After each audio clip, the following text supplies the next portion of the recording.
welcome back to the channel, and let's jump into one of the more intriguing and relatively surprising announcements in the last couple days. So, as you can see here, Microsoft laid over 1,900 Activision, Blizzard, and Xbox employees. Blizzard's president, Mike Ibarra, has also decided to leave, and Blizzard's survival game has been canceled. The screenshot behind me is that unnamed survival game that has been in production since 2022. So what does this mean? This 1,900 employees represents 8% of Microsoft's gaming division. That gaming division includes Activision Blizzard. Activision and Blizzard was picked up 4 months ago by the company, and this is just one of those trends towards the future. Maybe. What nobody's talking about, though, is all the other layoffs that have happened in the gaming and digital world in the last several months that really just compare to what Microsoft has done and really shows that percentage-wise, Microsoft's layoffs are considerably less by percentage, even though the employee count is higher. So taking that into consideration, understand that Riot Games, the creators of League of Legends, Riot Games, has laid off 11% of their employees. It's 530 employees. That 530 employees represents 11% of the Riot Games company. Twitch, 35%. 35% layoffs at Twitch. That's 500 employees. Unity Gaming, probably best known for Pokemon Go. They're one of the creators of Pokemon Go. 25% of their staff, 1,800 employees. Over the last several years, post-pandemic, in 2023, 10,500 gaming employees have been laid off. 2022, it was 8,500. Last year, towards the end of the year, I think around September, Epic Games laid off 16%. Now, Epic Games is Fortnite. We all know Fortnite's a relatively profitable game, but they still laid off 16% of their staff at 830 employees.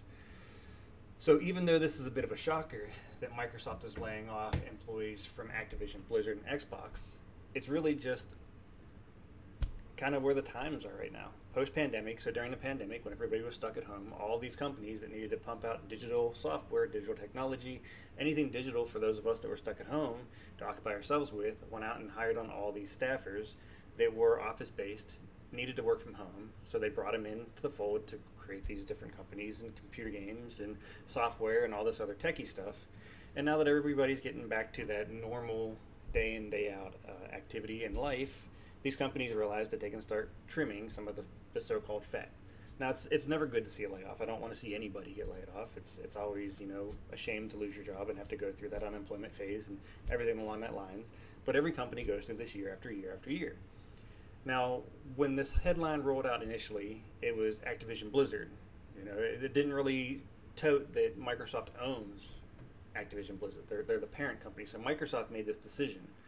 Now, over the last several months, there's been a lot of heated conversation with Diablo 4 and the basis of Diablo 4 and whether it was rushed out, if the seasons have kind of been less than adequate, subpar, we'd say. And there's kind of been that beating of the drum of, hey, they need to revamp this Activision Blizzard brand, this Blizzard brand, honestly, and kind of figure out what this game is. So does that play into this? You can't really take that at face value because, again, when you're looking at P&Ls, so profit and loss financials for companies, they run off of a fiscal year, so fiscal calendar. Some fiscal calendars run January to December, some run, February to January.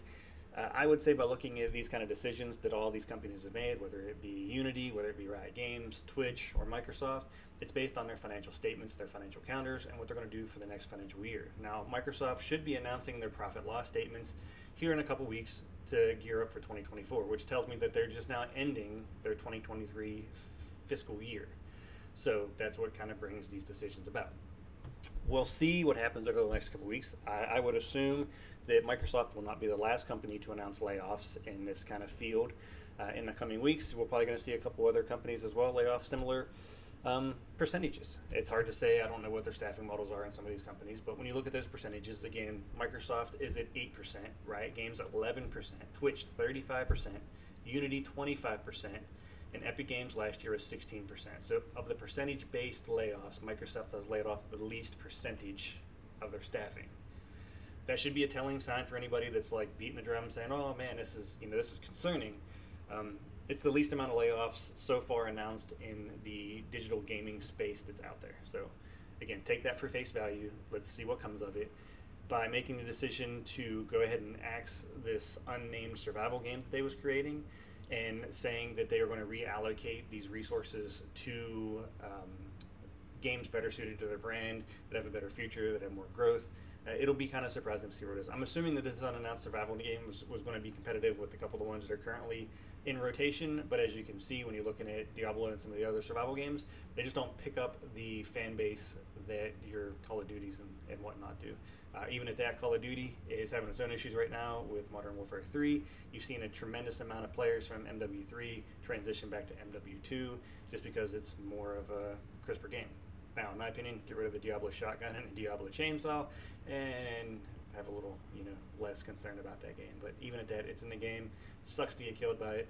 But at the same time, it's part of the game, so suck it up. And that is my 2 cents on the Microsoft layoffs and all the other digital space layoffs, the gaming layoffs that have happened in this month and the last couple months. It's not just Microsoft, so don't just raise that red flag and think that Microsoft, Activision, Blizzard are crumbling.